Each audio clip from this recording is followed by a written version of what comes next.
Merhaba, bugün tarihin en eski ve en derin gizemlerinden birini çözmek için tam 2600 yıl öncesine felsefenin doğduğu topraklara gidiyoruz. Bu yolculukta rehberimiz ilk filozoflardan biri olan Anaximandros olacak. Her şeyin temelindeki o büyük soru, her şey nereden geldi? İşte bu soru, antik düşünürleri mitlerin ve efsanelerin o büyülü dünyasından çıkarıp evreni akılla, mantıkla ve gözlemle anlamayı iten ilk kıvılcımdı aslında. Ama durun, hikayemiz doğrudan Anaximandros ile başlamıyor. Önce onun hocası Thales'e ve bu soruya verdiği o devrimci ama bir o kadar da sorunlu ilk cevaba bakmamız lazım. Thales, o dönem için inanılmaz bir şey söyledi. Bütün gerçeklik tek bir somut maddeden, yani sudan geliyor. Bu müthiş bir ilk adımdı, evet, ama aynı zamanda devasa bir mantık bulmacasını da ortaya çıkardı. İşte tam bu noktada felsefe tarihinin belki de ilk büyük mantık bulmacasıyla yüzleşiyoruz. Düşünsenize, eğer her şeyin kaynağı suysa, yani ıslak ve soğuk bir şeyse, peki onun tam zıttı olan ateş, o kupkuru ve sıcacık olan şey nasıl var olabilir ki? Bu Thales'in parlak fikrinin bile aşamadığı, adeta karşısına dikilen bir duvar. İşte hocasının tıkandığı bu noktada sahneye Anaximandros çıkıyor. O bu hatayı fark edip inanılmaz bir zihinsel sıçrama yapıyor. Diyor ki, her şeyin kökeni bizim gördüğümüz, dokunduğumuz herhangi bir element olamaz.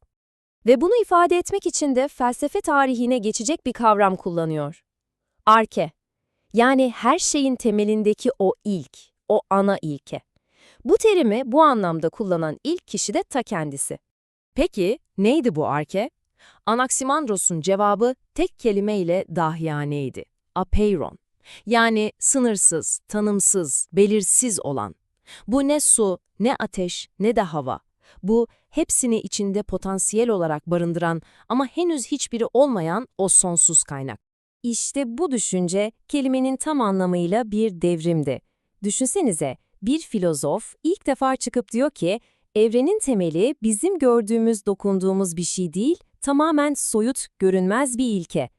Bu, felsefenin rotasını sonsuza dek değiştirecek bir adımdı. İnanılır gibi değil ama Anaximandros'un yazdığı onca şeyden günümüze sadece ama sadece tek bir cümlelik bir fragman ulaşmış. Ve bu kısacık, şiirsel cümle onun bütün evren görüşünü gözler önüne seriyor.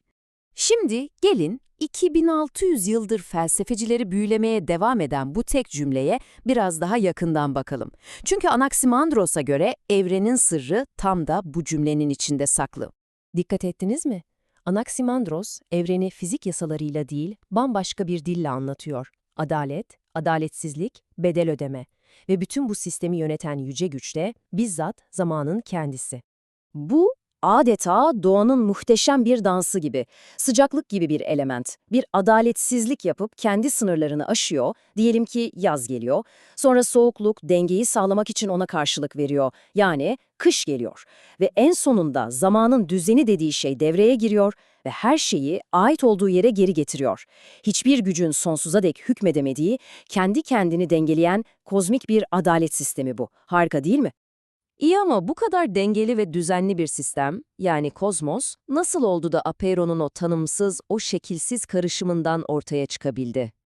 Anaximandros, burada da mitolojik yaratılış hikayelerini bir kenara bırakıyor ve kaostan, yani o başlangıçtaki karmaşadan, kosmosa, yani düzenli evrene geçişi tamamen akılcı bir şekilde açıklıyor. Bakın, buradaki kilit nokta şu, bu süreci başlatan dışarıdan bir güç değil, varlığın kendi doğasında olan o ezeli hareket. Çünkü o ilk düşünürler için hareketsiz madde diye bir şey düşünülemezdi bile. Hareket, var olmanın ta kendisiydi. Peki, tamam 2600 yıl önce ortaya atılmış bu soyut fikrin bizim için bugün ne anlamı var? Gelin şimdi Anaximandros'un bu görünmeyen ilkesinin bugünkü modern düşünceyi bile nasıl şekillendirdiğine bir bakalım. Yani Anaximandros'un yaptığı şey sadece yeni bir fikir ortaya atmak değildi, hayır. Bu çok daha fazlasıydı. İnsanların evrene bakış açısını, evreni anlama yöntemini kökünden değiştiren tam bir paradigma kaymasıydı bu. İşte Anaximandros'un asıl dehası da tam olarak burada yatıyor. Gerçekliği anlamak için artık sadece gördüklerimize değil, göremediğimiz, akılla kavradığımız ilkelere de bakmamız gerektiğini gösterdi. Bu cesur adım hem modern bilimin hem de felsefenin temelini atacaktı. Düşünmesi bile heyecan verici değil mi? Evrenin en derin sırlarını anlama yolculuğumuzun 2,5 bin yıldan daha uzun bir süre önce tek bir devrimci fikirle, görünmeyeni düşünme cesaretiyle başlamış olması gerçekten de muazzam.